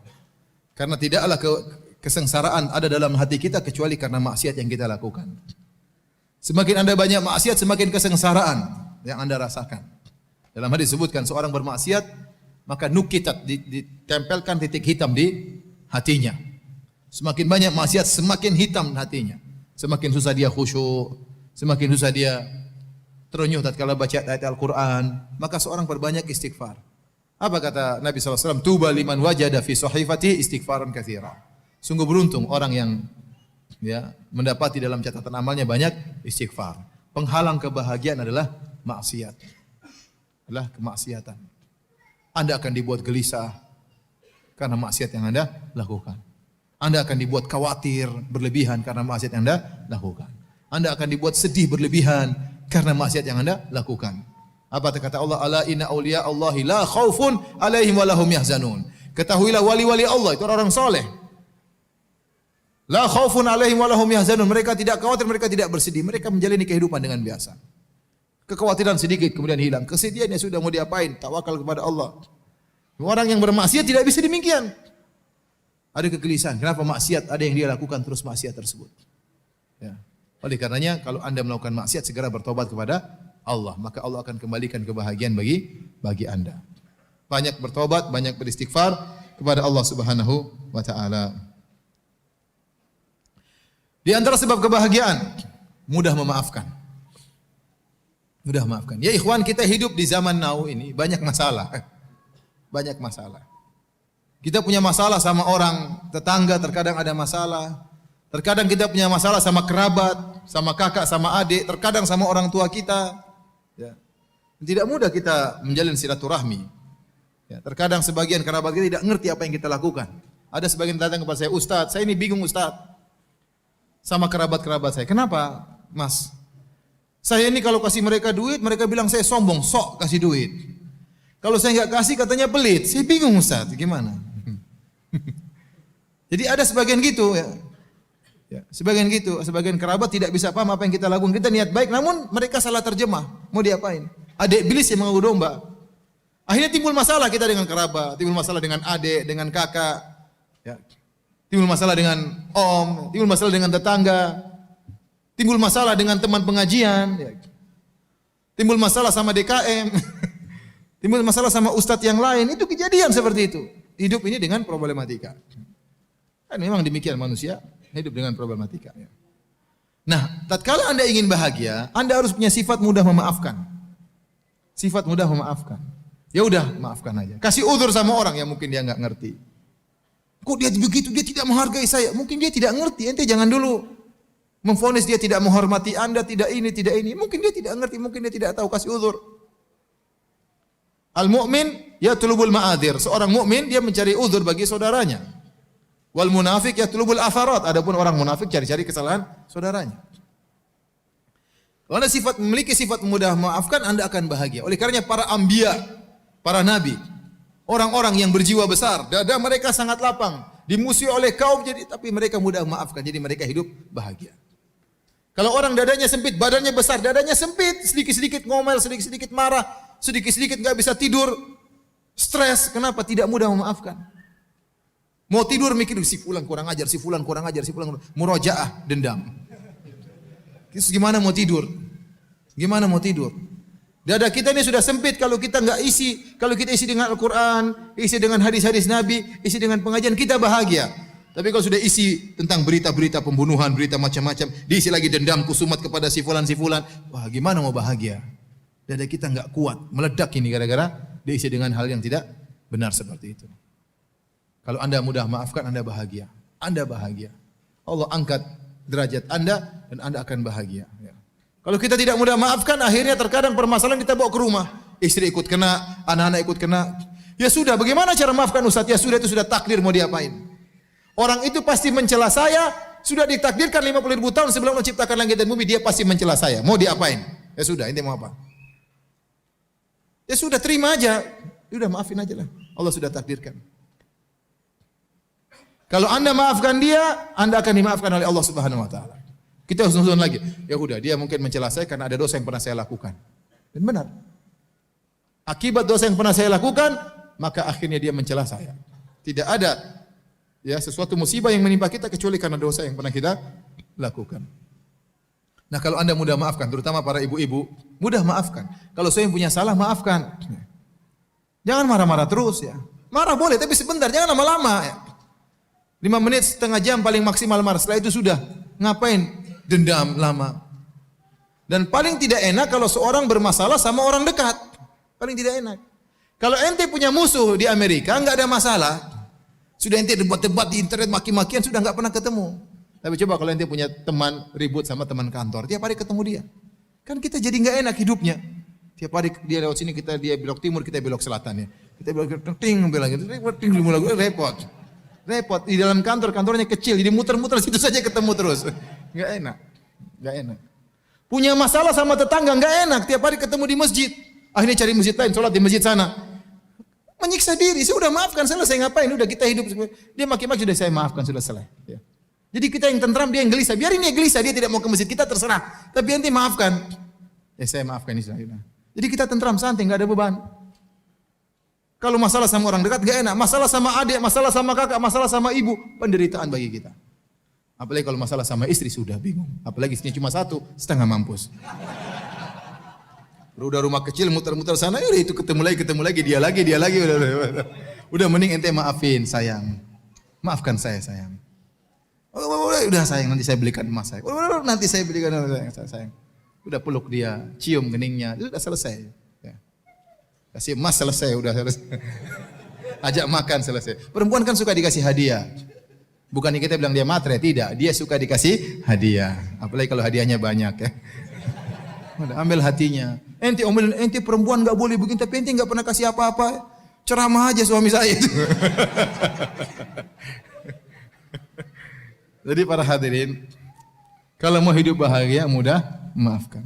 Ngapain hidup kemudian marah-marah? Apalagi jadi dai, kemudian lihat orang komentar emosi. Ngapain ya akhi? Sudahlah selesai. Dia mau komentar mau maki biarin aja lah. Sudahlah, itu sudah ditakdirkan. Ente enggak bisa menghindar. Kalau ente enggak kuat seperti ini enggak usah jadi dai.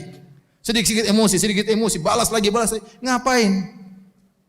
Enggak usah jadi dai kalau gitu. Berarti ente tidak berhak jadi dai. Mundur aja. Kasih orang lain yang jadi dai. Ya. Emosian. Mau jadi DKM masjid emosian. Ngapain DKM masjid? Ente DKM masjid, ente ngurusin banyak orang. Kalau orang sudah siap ngurusin banyak orang, siap menghadapi permasalahan. Kalau sudah siap menghadapi permasalahan, lapangkan dada. Makanya kalau orang mudah maafkan, dia akan sangat berbahagia. Jadi ingat-ingat bahwasanya di antara kebahagiaan adalah maafkan dan pahalanya besar orang maafkan. Kita memaafkan orang, Allah akan ampuni dosa-dosa kita. Ala tuhibbuna ayyaghfirallahu lakum? Tidakkah kalian suka jika diampuni oleh Allah Subhanahu wa taala? Kata Allah, "Falyafu wal yasfahu." Maafkanlah dan berlapang dada. Ala tuhibbuna ayyaghfirallahu lakum? Tidakkah kalian suka kalau Allah ampuni kalian? Jadi al jaza' min jinsil amal, balasan sesuai dengan perbuatan. Jika kita mengampuni orang, kita akan diampuni oleh Allah Subhanahu wa taala.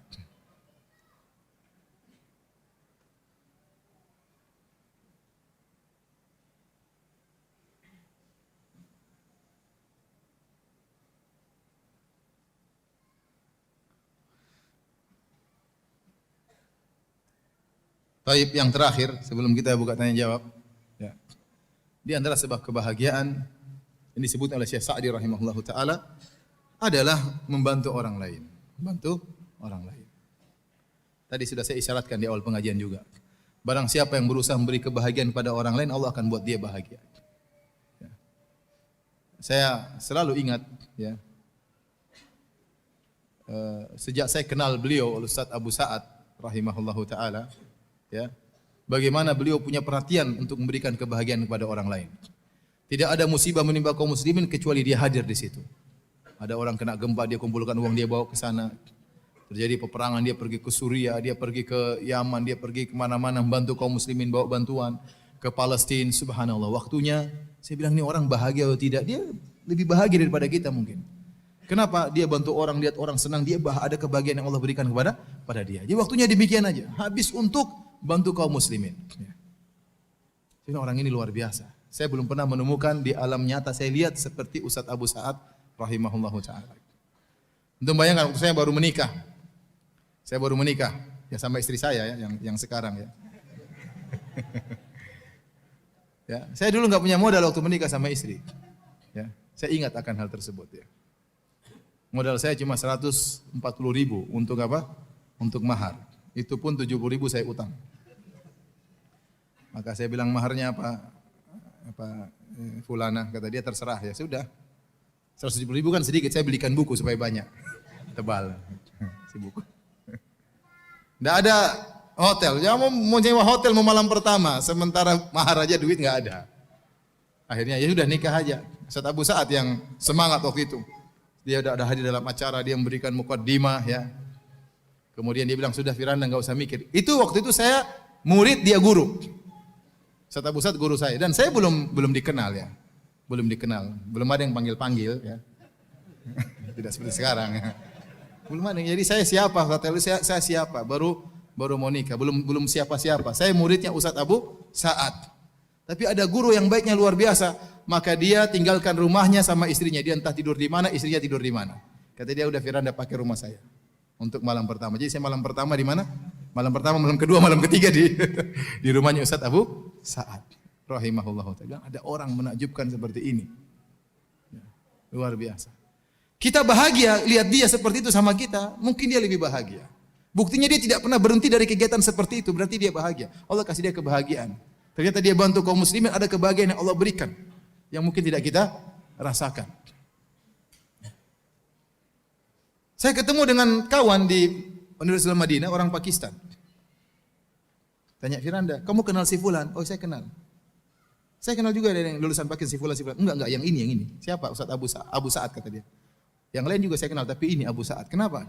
Dia itu pernah bangunkan rumah teman saya di Pakistan, jadi kuli bangun rumah enggak dibayar. Subhanallah. Jadi memang pembawaan dia seperti itu, luar biasa ya.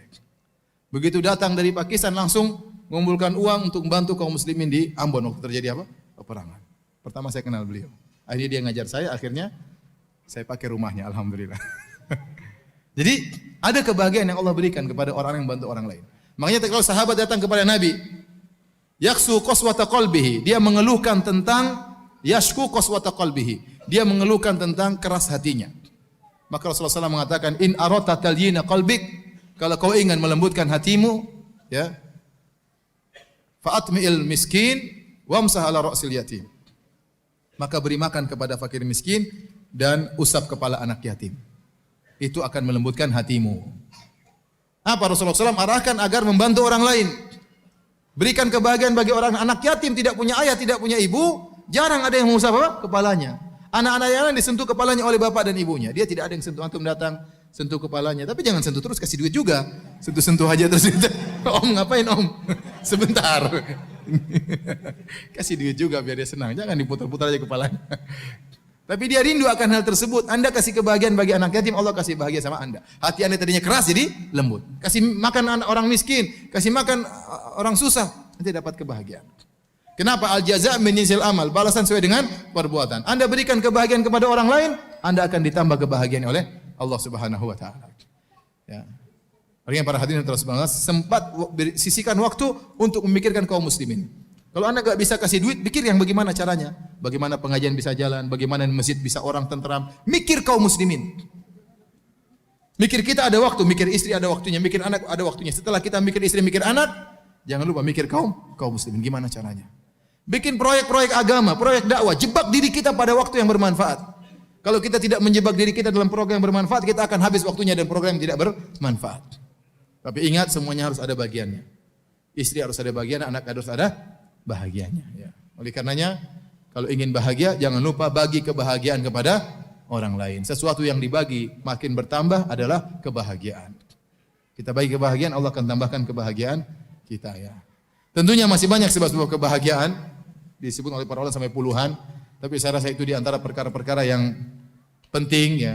Sebagian pengalaman pribadi yang saya rasakan, ingin saya tularkan kepada para hadirin hadirat sekalian. Semoga Allah Subhanahu wa taala menjadikan kita orang-orang berbahagia di dunia, terlebih lagi di akhirat kelak. Demikian wallahu taala alam bisawab. Hadiah ini hadiah. Iya, hadiah mendatangkan kebahagiaan. Hadiahnya lu taruh sini, hadiah taruh sini. Susun. Masya Allah, satu.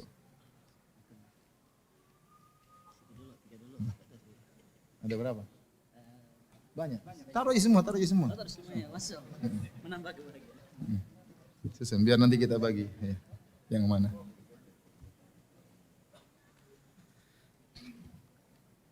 Ini ada anunya, level bebas ya? Oh bebas ya. Bebas ya, ini hadiah banyak sekali ya. Jangan terpedaya dengan besar kecilnya ya. Bisa jadi yang kecil lebih baik daripada yang besar. Dan bisa jadi yang kecil lebih buruk dari yang besar. Ya. Taib. Pertanyaan bagi bapak-bapak. Siapa yang bisa sebutkan 2 sebab kebahagiaan? Cepat. Ulang. Siapa yang bisa sebutkan 3 kebahagiaan? Salah dulu, kacamata ya. Silakan Pak, berdiri. Silakan Pak. Yang pertama apa? Bertauhid kepada Allah. Yang kedua, menciptakan surga di rumah. Masya Allah. Rumahnya berapa Pak? 1. Terus satunya lagi? Yang ketiga, sifat qanaah. Masya Allah. Silakan Pak. Silakan. Pilih yang mana? Jangan terpedaya dengan besarnya benda. Betapa banyak yang kecil tapi lebih hebat ya. Baik, silakan. Oh ya udah, yang sedang ya. Masya Allah. Pertanyaan berikutnya, siapa yang bisa sebutkan 1 sebab kebahagiaan dengan dalilnya? Ya, dengan ini. Mana? Tunggu, nggak jadi. Jangan. Satu di sana. Silakan. Ya. Ya. Masya Allah, berzikir kepada Allah, ala bidzikrillah tatmainnul qulub. Silakan. Masya Allah.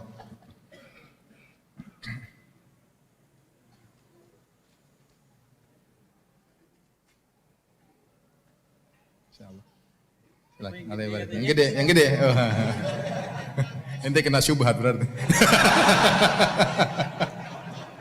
Tayyib. Bercanda. Kita lanjutkan ya. Siapa yang bisa sebutkan sebab kebahagiaan yang lain? 2 lagi. Ya, silakan. Berdiri. Bantu orang lain. Terus? Mencari teman yang soleh. Masya Allah, silakan. Jangan kena syubhat ya. Wah, kena syubhat juga. Baik. Apa lagi? Ada sebab yang lain? Angkat tangan. Ya, itu berdiri. Sudah tadi.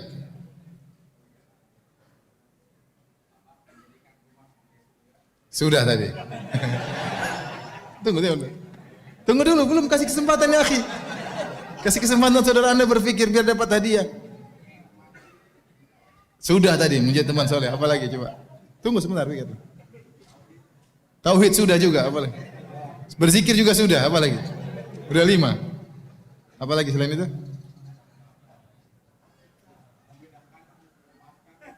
Masya Allah, sini.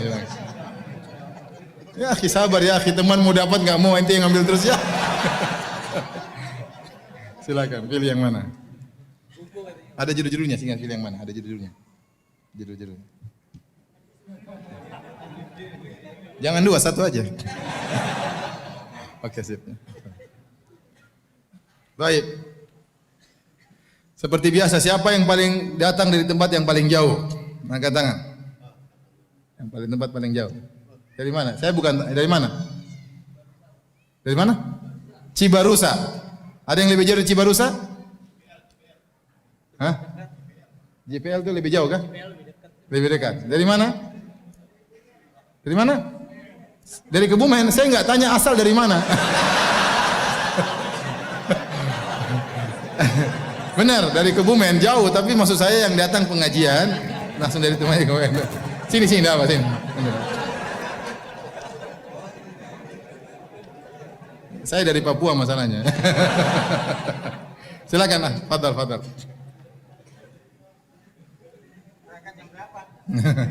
Silakan. Jangan hasad ya, jangan hasad. Dari Kebumen ke sini. Benar dari Kebumen ke sini coba. Masya Allah beneran. Silakan. Ambil 2 kalau begitu.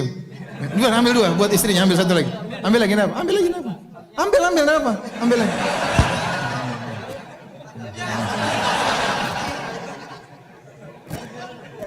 Beneran dari Kebumen. Masya Allah. Taib. Yang paling tua, angkat tangan. Yang paling tua. Berapa Pak? Berapa umurnya? 82. Ada yang bisa lewat? Udah, silakan Pak, Mbak. Udah visi, Mbahnya lewat, pindah. Itu jalan, silakan Mbak. Mbah ambil 2 aja Mbah. Ambil 2 Mbah, enggak apa. Silakan. Mbah ambil yang mana terserah. Silakan ambil hadiahnya yang mana. Ya, 2-duanya boleh, ambil 2 Mbah. Iya, boleh 2. Oke, ya. Makasih Mbah.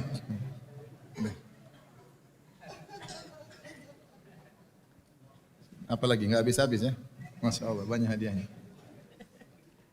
Sudah ini bagi-bagi yang duduk di depan. Yang di depan. Ya, ini bagi-bagi depan. Umahat nanti bapaknya yang belikan hadiahnya. Sudah, jangan berebut. Enggak boleh. Ya. Enggak. Ini buat umahat aja ya. Buat umahat 2 pertanyaan. Sebutkan 1 dalil saja. Ada mic-nya kan? Ada mic-nya? Enggak ada. Repot ya. Repot. Ya udahlah, ini umahat yang paling tua ya. Ini umahat yang paling muda tapi belum nikah ya. Bukan, yang paling tua tapi belum nikah ya. Enggak usah sebut namanya ya. Ini yang paling tua belum nikah. Yang ini yang paling tua umurnya ya.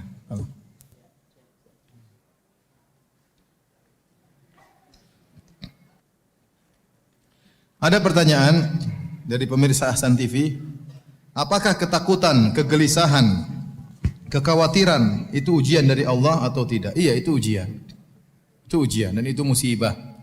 Kalau musibah tersebut kita hadapi dengan tentram, maka akan mengurangi dosa-dosa kita. Akan mengurangi dosa-dosa kita. Segala kegelisahan, kekhawatiran, ya, ketakutan, ini semua musibah. Tapi kita harus hadapi dengan sesuai dengan syar'i.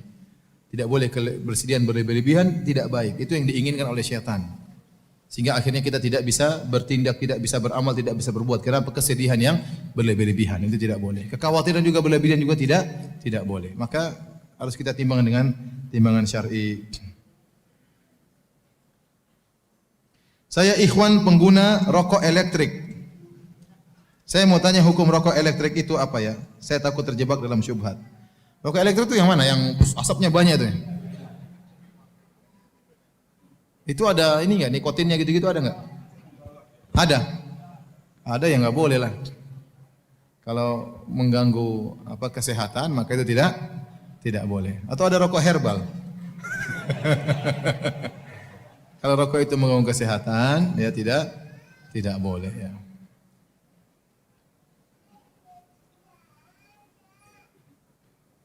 Ustadz mau tanya, apakah bid'ah termasuk dalam dunia juga? Tidak, perkara dunia bukan bid'ah ya.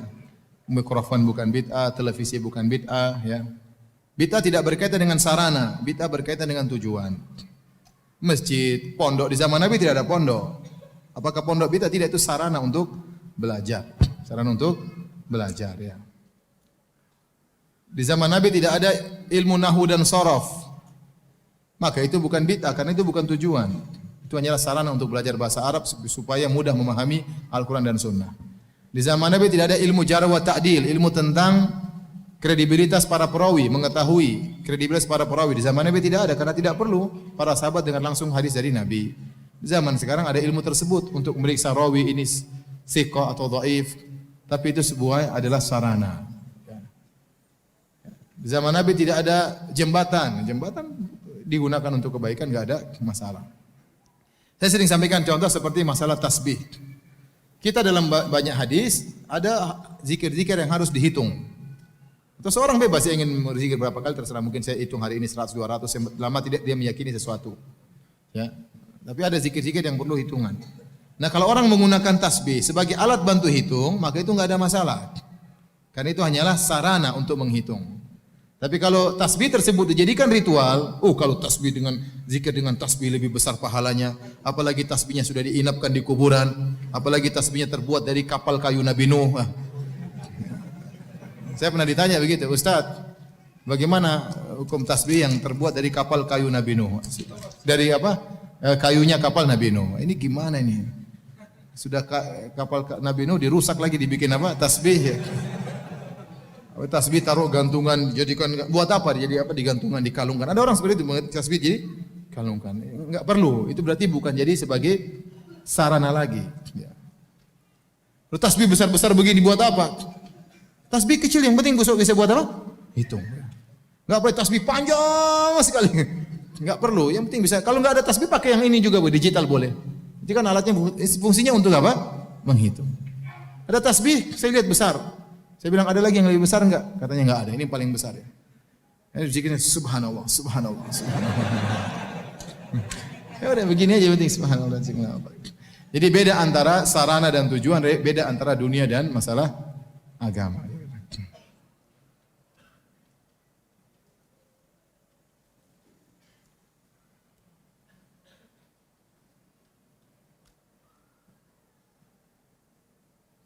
Ana adalah seorang akhwat yang insya Allah akan menikah bulan depan. Ustadz, waktu saya ta'aruf dengan seorang ikhwan sekitar bulan Desember dan di khidbah bulan Januari, alhamdulillah lancar dan tidak ada kendala. Tapi qadarullah setelah khidbah ternyata saya dan ikhwannya banyak mengalami ujian Ustadz. Seperti masalah keuangan dan pekerjaan ikhwannya yang habis kontrak. Sampai saat ini ikhwannya masih berusaha untuk mencari pekerjaan kembali. Ustadz, apakah arti semua itu? Apakah ini ujian yang pasti akan dialami semua pasangan? Mohon doanya Ustadz agar saya dan ikhwannya diberikan kemudahan dalam menghadapi ujian tersebut. Insya Allah dimudahkan. Jadi ini belum nikah ya? Belum nikah. Ya namanya hidup pasti ada ujian. Yang penting ikhwannya serius. Suruh dia cari kerja dulu. Ya, suruh cari kerja dan doakan semoga dimudahkan dapat kerja, baru melanjutkan pernikahan.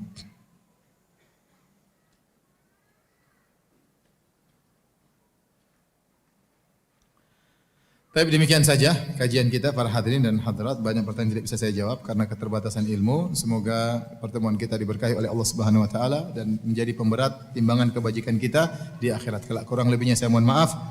Wabillahi taufik. Alhamdulillahirabbil alamin. Assalamualaikum warahmatullahi wabarakatuh.